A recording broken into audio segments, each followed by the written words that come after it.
மேற்கு வங்கத்தில் வகுப்புவாத வன்முறை, வக்ஃபு சட்டமும் வகுப்புவாத வன்முறை, இது ரொம்ப முக்கியமாக பேச வேண்டிய ஒரு டாபிக்கு.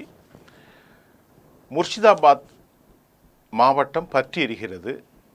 இது ஒரு மாவட்டத்தில் 3 பேர் கொல்லப்பட்டு இருக்கிறார்கள். நேற்று செக்யூலர் தலைவர் சித்திக்கினுடைய ஊர்வலத்திலும் கடுமையான கலவரம் நடந்திருக்கிறது. இந்த கலவரத்தை அடக்குவதற்கு முழு முயற்சி எடுத்துக் கொண்டிருக்கிறார் மாநிலத்தினுடைய முதல்வர் மமதா பானர்ஜி. பொதுவாக இந்திய மாநிலங்களில் ரொம்ப சென்சிட்டிவ் ஸ்டேட்ஸ்ன்னு சொல்கிறது உத்தரப்பிரதேசம், வெஸ்ட் பெங்கால், யூனியன் டெரிட்டரியாக பார்க்கிற டெல்லியினுடைய நகர்ப்புறங்கள், இந்த மாதிரி பீகாரில் சில முக்கியமான இடங்கள், குஜராத், வட இந்திய மாநிலங்களில் ஆசாம் போன்ற இடங்களிலும் இந்த சமீப காலமாக கடந்த ஒரு 10 ஆண்டுகளாக வன்முறைகள் அதிகரித்து வருவதை நாம் பார்க்க முடிகின்றது. வக்ஃபு என்ன, இந்த சட்டத்திற்கு எதிராக முஸ்லிம்கள் ஏன் இவ்வளவு அதிகமாக வன்முறையில் ஈடுபட வேண்டும்? நாடு முழுவதும் வன்முறை நடக்கிறது. இந்த சட்டம் எங்களுக்கான ஒரு அழுத்தம் என்று முஸ்லிம் தலைவர்கள் கூறுகிறார்கள். வக்ஃபு பொறுத்தவரை 9.5 லட்சத்திற்கு மேற்பட்ட சொத்துக்கள் இருந்தாலும் அவற்றில் 8.5 லட்சம் ப்ராப்பர்ட்டிகள் இருக்கிறது. அது ஊழல் மயமாக்கப்பட்ட ஒரு அமைப்பு என்பதில் எந்த சந்தேகமும் இல்லை. அவற்றிலே இங்கே பிரச்சனைகள் எங்கே எழுகிறது என்றால், அரசாங்கம் வக்ஃபு சட்டம் 1995 சட்ட திருத்தத்தின் அடிப்படையிலே புதிதாக அவர்கள் திருத்தம் கொண்டு வந்திருக்கலாம், ஒரு அமெண்ட்மெண்ட் கொண்டு வரலாம். எல்லா சட்ட திட்டத்திற்கும் அமெண்ட்மெண்ட் கொண்டு வருவது ஏற்கதான்.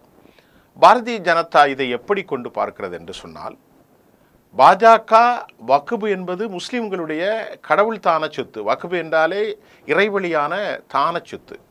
அது பள்ளிகளாக இருக்கும், அநாத நிலையங்களாக இருக்கும், தர்காக்களாக இருக்கும், சவ அடக்கக்கூடிய பிணவரைகளாக கூட இருக்கலாம், இன்னும் பெரும் இஸ்லாமிக் லைப்ரரியாகவும் இருக்கலாம். அப்படி 9.5 லட்சம் ஏக்கர் 8.5 லட்சம் ப்ராப்பர்ட்டியை கொண்ட இந்த வக்ஃபில் இதை கையாளுவது இஸ்லாமியர்கள் தான். இதில் நாடு முழுவதும் 2 லட்சம் ஏக்கருக்கு மேல் 27% அதிக சொத்துக்களை கொண்டது உத்தரப்பிரதேசம். இதற்கடுத்து பல பகுதிகள், ஒரிசா போன்ற பகுதிகள் எல்லாம் இருக்கிறது. தமிழ்நாட்டில் கூட மிக கம்மி தான். ஆனால் பாரதிய ஜனதாவை பொறுத்தவரை பூத கண்ணாடி போட்டு முஸ்லிம்களை தொடர்ந்து அவர்கள் இந்த மாதிரியான துருமுனைப்பு என்று சொல்வது, போலரைசேஷன், அவர்கள் ஏன் முஸ்லிம்களை கை வைக்கிறார்கள் என்ற கேள்விக்கு ஹிந்து கன்சாலிடேட் வாக்குகளை பெறுவதற்கு கடந்த காலத்தில் 1000 ஆண்டுகளுக்கு முன்புள்ள வரலாறுகளை தூண்டி துருவி பிரச்சனைகளை மையப்படுத்துவதே வேலையாக இருப்பது சந்தேகத்துக்கு இடமில்லை. அவுரங்கசீப் என்று ஒருத்தர் இருந்தார்.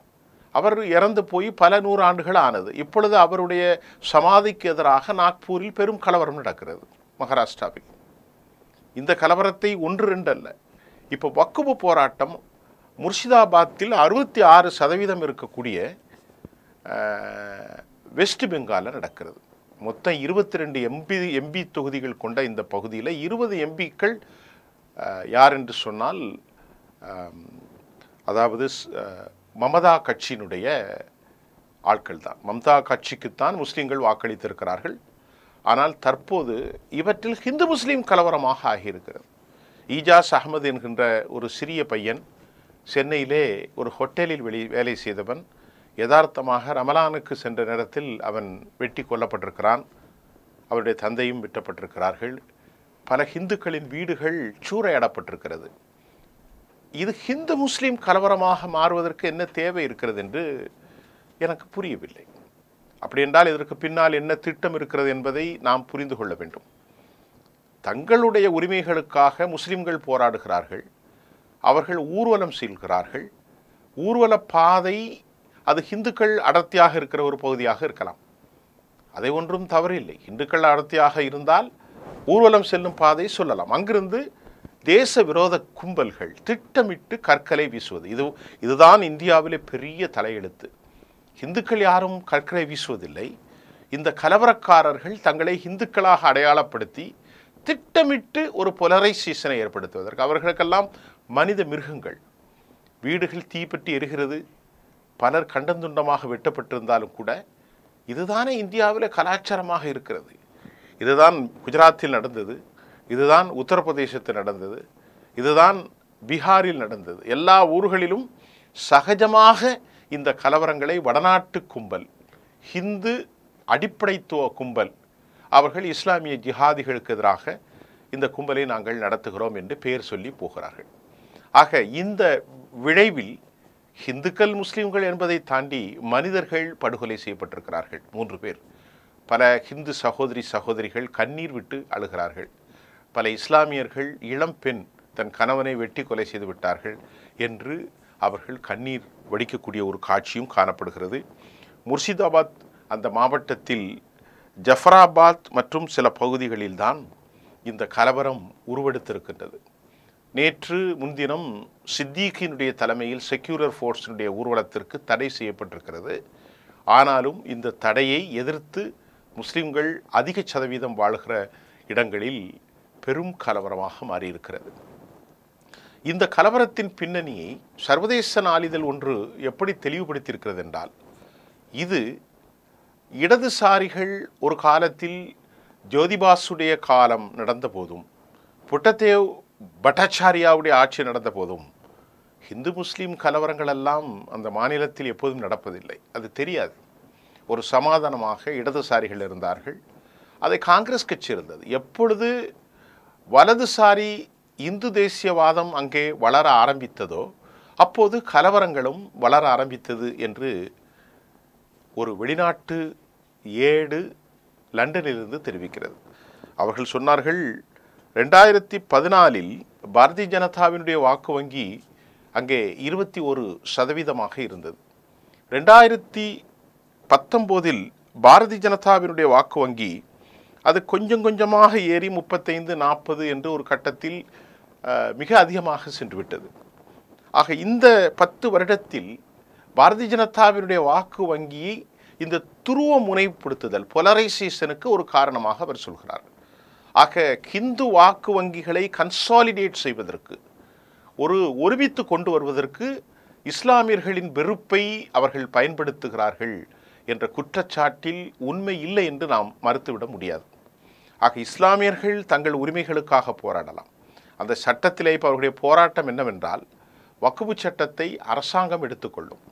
வக்ஃபில் முஸ்லீம்களுக்கு பதிலாக 2 முஸ்லீம் அல்லாத உறுப்பினர்களை நியமிப்பதற்கு இந்த 14 திருத்தத்தில் இந்த திருத்தம் பெரும் சர்ச்சை ஏற்படுத்தியிருக்கிறது. இஸ்லாமிய ப்ராப்பர்ட்டி ஒன்றில் முஸ்லீம் அல்லாதவர்களை ஏன் நீங்கள் நியமிக்கிறீர்கள்? 1. இரண்டாவதாக, மிக முக்கியமாக, தாவாக்கு உட்பட்ட சொத்துக்களின் வக்ஃபு நீதிமன்றத்தை தாண்டி மாவட்ட கலெக்டர், ஆட்சியாளரை முடிவெடுக்க முடியும். உதாரணமாக, பெருநகரங்களில் ஒரு வக்ஃபு சொத்தில் பிரச்சனை இருக்கிறது என்றால் அவற்றில் உடனடியாக அந்த தாவாவினுடைய நீதிமன்றத்தை போன்று மாவட்ட ஆட்சியாளர் கையிலே ஒப்படைக்கப்படும். அவர்தான் அங்கே நீதி வழங்கணும். அவர் அரசுக்கு ஆதரவாக இந்த சட்டத்தை எடுத்து இந்த சொத்தை அவர் அரசாங்கம் பறித்து கொள்ளும். இது திட்டமிட்ட நடவடிக்கை தான். ஆக முஸ்லிம்கள் சார்பில் எங்களுடைய ப்ராப்பர்ட்டிக்கு நீங்கள் இப்படி கொண்டு வருகிறீர்கள், அவற்றில் மாநில ஆட்சியாளர்களால் நியமிக்கப்பட்ட மாவட்ட கலெக்டர்களுக்கு முழு உதாரணம் கொடுத்து அவரே தீர்ப்புல இங்கே சொத்தை பறிக்க பார்க்கிறார்கள் என்று சொல்வதில் உண்மை இருக்கிறது என்கின்றார்கள். நம்மை பொறுத்தவரை பல இடத்திலே கேட்டோம். இந்தியாவிலே பெரும் ப்ராப்பர்ட்டியாக இருக்கக்கூடிய இந்தியன் ரயில்வே டிஃபென்ஸ் காரிடார், 3வது வக்ஃபு போர்டு, இந்த இவ்வளவு சொத்து முஸ்லிம்களத்தில் இருப்பது அடிப்படைத்துவ ஹிந்துத்துவாதிகளுடைய கண்கள் அப்படியே அவர்களுக்கு உறுத்துகிறது. அது உறுத்தத்தான் செய்யும். இதுதான் வரலாறும் கூட. ஆக இந்த நிலையில் இவற்றை பறித்து அதிகாரமற்றவர்களாக ஆக்க வேண்டும் என்பதுதான் அடிப்படை சனாதனத்தினுடைய அடிப்படை கோர் ஹிந்துத்துவா. இந்த நாட்டை பொறுத்தவரை மைனாரிட்டிகள் வாழலாம், அவர்களுக்கான சில உரிமைகளுக்காக அவர்கள் போராடக்கூடாது. they have no right to fight their own rights அப்படிங்கிறது தான் அவர்களுடைய சித்தாந்தம். அந்த அடிப்படையில் கொஞ்சம் கொஞ்சமாக இப்படிப்பட்ட ஒரு நிலையை அவர்கள் எடுக்கிறார்களா என்பது நமக்கு பல சந்தேகத்தை ஏற்படுத்தி இருக்கிறது. குறிப்பாக உத்தரப்பிரதேசத்தில் உடனடியாக சட்டம் அமலாக்கப்பட்ட 24 மணி நேரத்தில் ஆக்ஷனை தொடங்கிவிட்டார் யோகி ஆதித்யநாத். அப்படி என்றால் அவர்கள் எதிர்பார்ப்பு என்ன? இப்பொழுது அதிக முஸ்லீம்கள் இருக்கக்கூடிய வெஸ்ட் பெங்காலில் முர்ஷிதாபாத் மாவட்டத்திலும் மற்றொரு மாவட்டத்திலும் ஜரூராபாத் போன்ற பகுதிகளிலும் 66% டென்ட் முஸ்லீம் பாப்புலேஷனாக இருக்கிற இடங்களில் தான் கலவரம் வந்திருக்கிறது. பொதுவாக ஒரு விவகாரத்தை இந்துத்துவா எப்படி வளர்கிறது என்று பார்த்தால் நீங்கள் புரிந்து கொண்டால் உங்களுக்கு உண்மை தெரியும். டெல்லி போன்ற சிட்டி பகுதிகளில், பெங்களூர் போன்ற நெருக்கமான பகுதிகளில், ஹைதராபாத், அதே போன்று மொராதாபாத், அதான் போன்று பாகல்பூர், இப்படி அலகாபாத்தை ஒரு கட்சி ஆட்சியில் இருப்பதற்கு, ஒரு குறிப்பிட்ட சாதீன மக்கள் தங்களை நிலைப்படுத்திக் கொள்வதற்காகவும், ஒரு குறிப்பிட்ட சித்தாந்தத்தை அவர்கள் வலுப்படுத்துவதற்காகவும் நாடு முழுவதும் இது போன்ற ஒரு வன்முறைகளை தூண்டுகிறார்கள் என்ற குற்றச்சாட்டில் பலர் எழுதுகிறார்கள், பலர் பேசுகிறார்கள். அது முஸ்லீம்கள் அல்ல. முஸ்லீம்கள் அல்லாதவர்களும் இந்த குற்றச்சாட்டை அடிப்படை சனாதன ஹிந்துத்துவவாதிகளின் மீது சுமத்தி கொண்டுதான் இருக்கிறார்கள். அதில் உண்மை இல்லை என்று சொல்லிவிட முடியாது.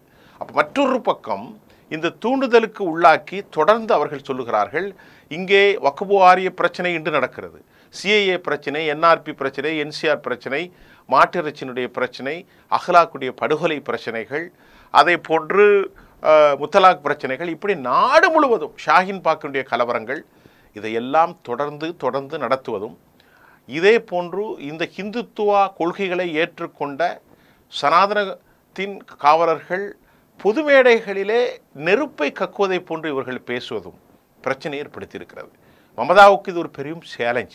முஸ்லீம்கள் வாக்கு இல்லாமல் மமதா வெற்றி பெற முடியாது. இதை பாரதிய ஜனதா அங்கே எப்படி பார்க்கிறது என்றால், இது ஒரு கலவர பூமியாக ஒருவேளை மாறினால், துருவமுனைப்பு ஏற்படுத்தப்பட்டு இரண்டு சமூகங்களுக்கிடையே நெருக்கடிகள் அதிகரித்து விரிசல் அதிகரித்து விட்டால் அது உண்மையிலேயே ஹிந்து வாக்காளர்களை கன்சாலிடேட் செய்துவிடும். பாருங்கள், நாம் ஹிந்து, அவர்கள் முஸ்லீம், நாம் ஹிந்து, அவர்கள் முஸ்லீம். ஹிந்துக்கு யார் வாக்களிப்பார்? பாரதிய ஜனதா. அப்படி என்றால் நீங்கள் பிபிக்கு வாக்களிங்கள். இப்படி ஒரு நெருக்கடியான நிரந்தரமான ஒரு விரிசல் அவர்களுக்கு உருவாகிவிடும். அப்படித்தான் பீகாரில் 2014 ஜாட் சமூகத்திற்கும் முஸ்லீம்களுக்கும் எதிராக உருவானது. 110 பேர்கள், 46 குழந்தைகள் கண்டந்துண்டமாக வெட்டப்பட்டார்கள். குஜராத்தில் அப்படித்தான் உருவானது. இப்பொழுது கூட குஜராத்தில் அங்கு வாழுகிற ஏழை முஸ்லீம்களுக்கு அடிப்படை எந்த வசதியும் கிடையாது.